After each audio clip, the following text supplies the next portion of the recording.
Hey everybody, it's Missy again. Thanks so much for stopping by today. I'm back with a new layout and process video for Hip Kit Club, and I'm using the 2019 September kits again. And I'm going to be making a mixed media layout today using these Dear Lizzie stamps. They're from the She's Magical collection, and we get those in the kits this month.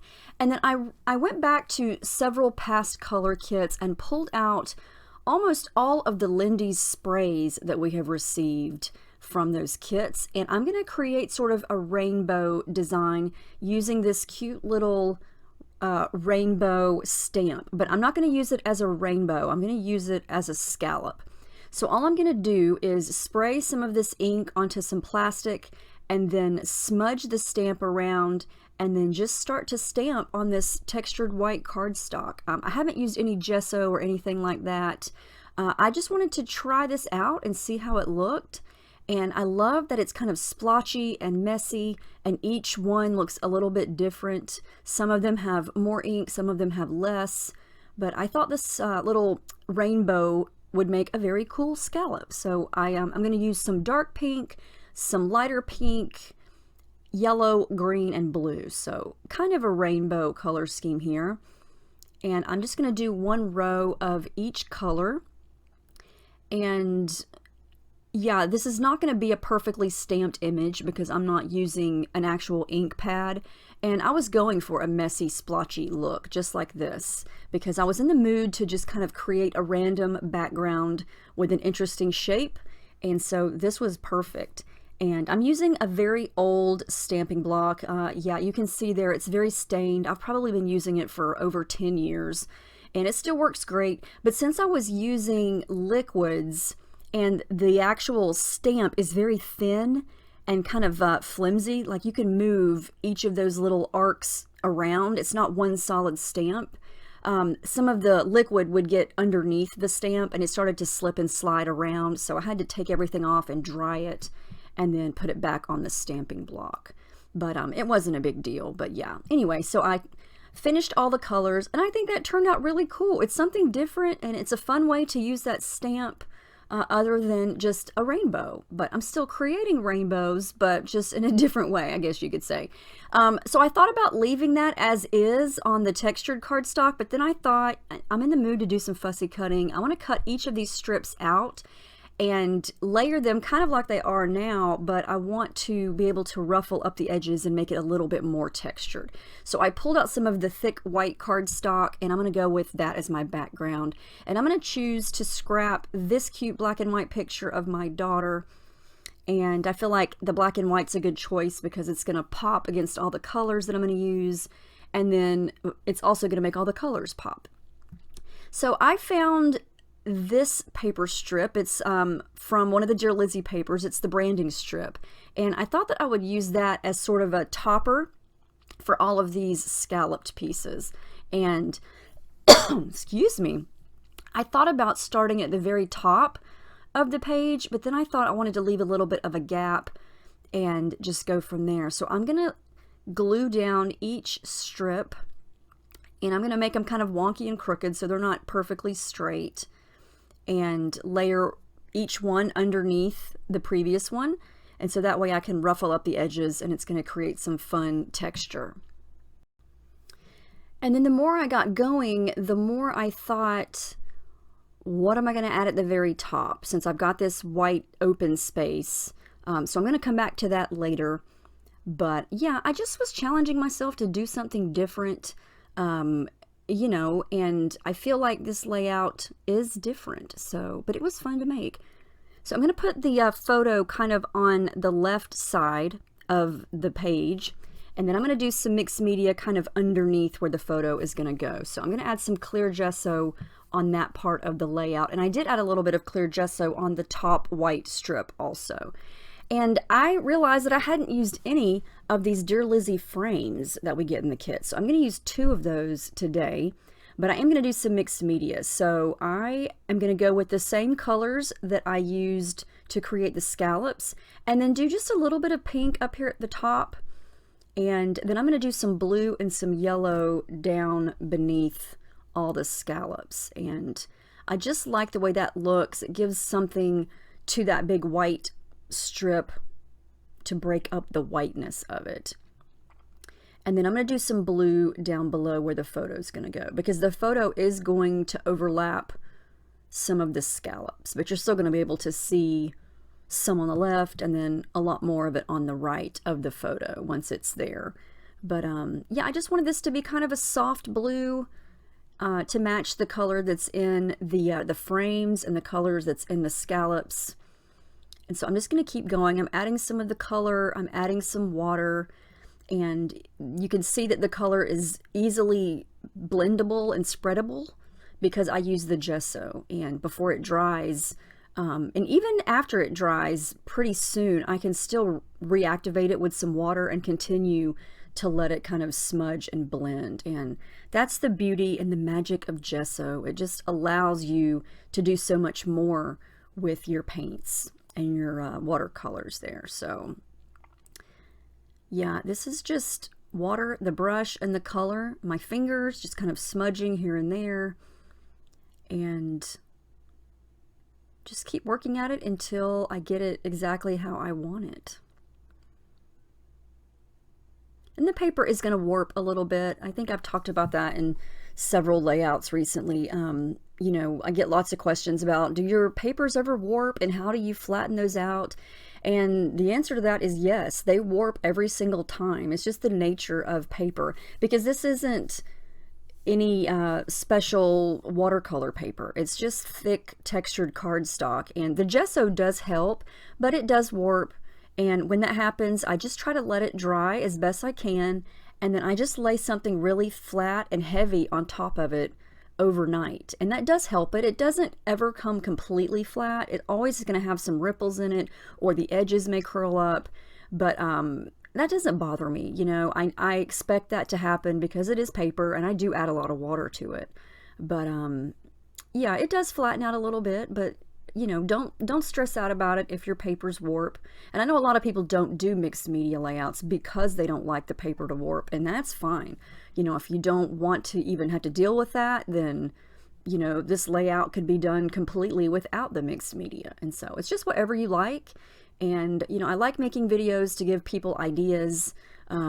You know, you may not like the layout when it's completely finished, but you may like some of the ideas or some of the things that I did in the layout. So it may give you a new idea to do something completely different. And so, you know, that's my goal, is just to inspire people to get ideas to try. And yeah, it's always fun. Okay, so I'm going to work with these two frames here now that I've got my background pretty much finished. And I want to kind of crookedly put the picture in that blue floral frame. I don't want it completely behind it. I'm going to kind of tuck the left corner underneath it, and then the right side is going to kind of overlap the photo, or I'm sorry, the frame. And then I'm just going to go to tucking and layering here. I've pulled out some of the Pocket Life cards. I pulled out a piece from the Paige Evans Truly Grateful, that green piece. It's from the journaling spots, but I'm just going to tuck it under and use it as a layer.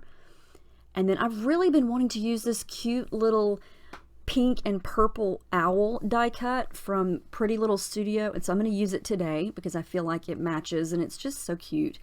And then I'm going to use some of these Dear Lizzie iridescent stickers. I'm going to use these two tags and kind of stick them kind of underneath the right side there. And I'm going to come back later and punch holes and put some cord through those holes. But I really like all these layers and different colors, and I'm trying to just kind of use things that have the same colors that are in the scallops and just try to, you know, scatter the color all around the layout. And I know I talk about layouts where I've done tone on tone. This is not one of those layouts. This one is a little more challenging to do a tone on tone because I don't really have big chunks of color to layer things on top of. And so this is a case where I'm going to scatter the colors all over the place. I do have chunks of color on the background, but, you know, I'm not going to really put a bunch of pink things up on the pink section up top or anything like that. So, yeah, I like to do tone on tone, but I also like to scatter the colors around. So that's what I'm going to do on this page. So I got all of the layers behind the picture you know, attached, and then I'm going to add some foam behind it because I still want to raise everything up off the page. That's going to create some fun dimension and just make it look a little more, have a little more depth and not so flat. And I'm going to trim just a little bit of this white border off of the owl to make it a little even. It was a little bit thicker on one side than the other. And I'm just going to stick him or her on top of the photo there on the left side or the right side. And then I thought that I would soften up a little bit of the background. It was looking just a little too harsh around the edges. I don't like harsh edges. I like it to be soft and hazy. So I'm just going to come in with some white gesso and smudge a little bit over that, and that's going to help soften up the edges.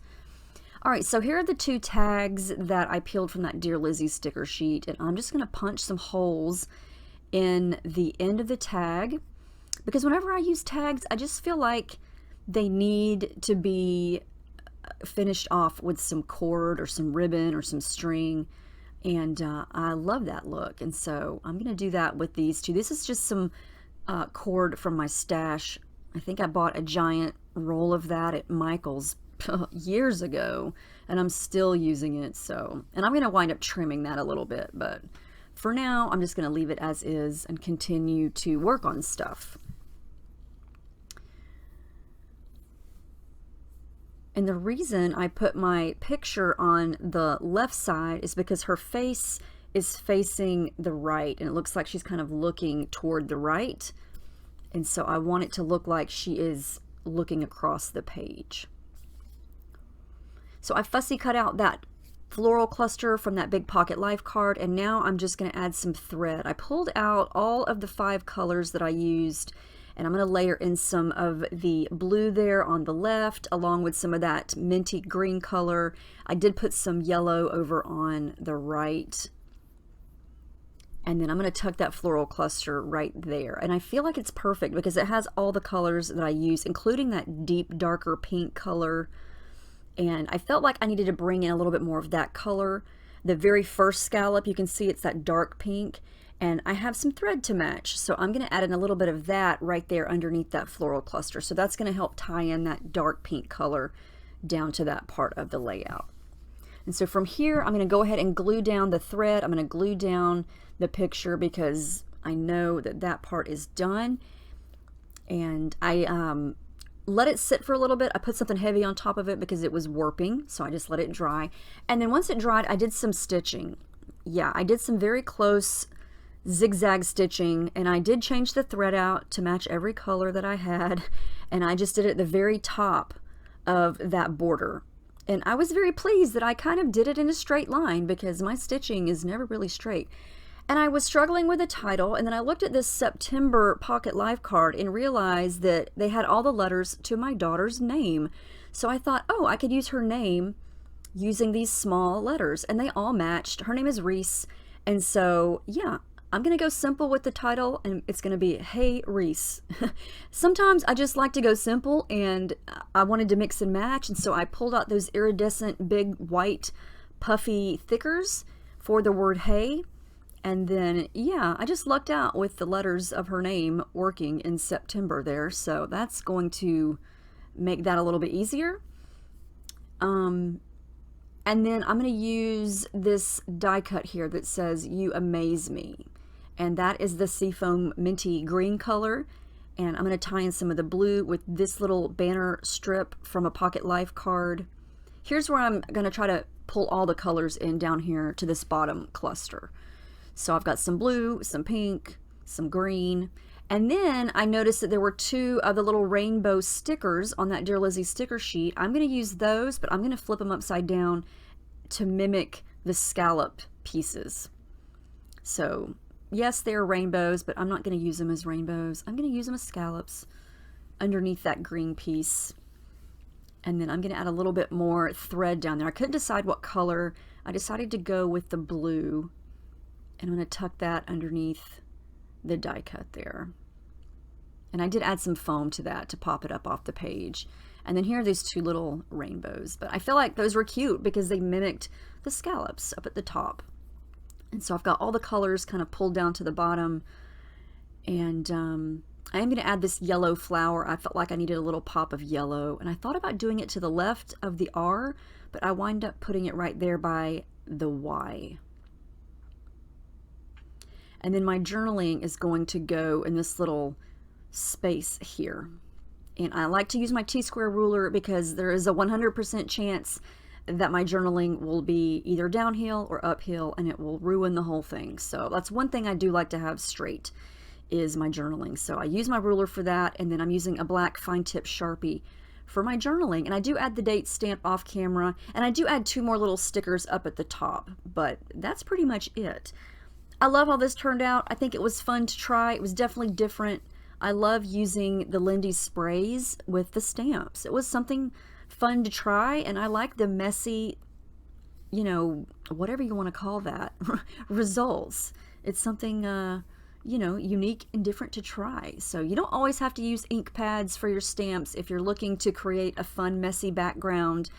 Try sprays, or try something besides the inks. You know, you get a whole different look, a whole different effect. But yeah, here are all the close-ups. You know me, I take a gazillion close-ups, but anyway, I like to show all the detail up close.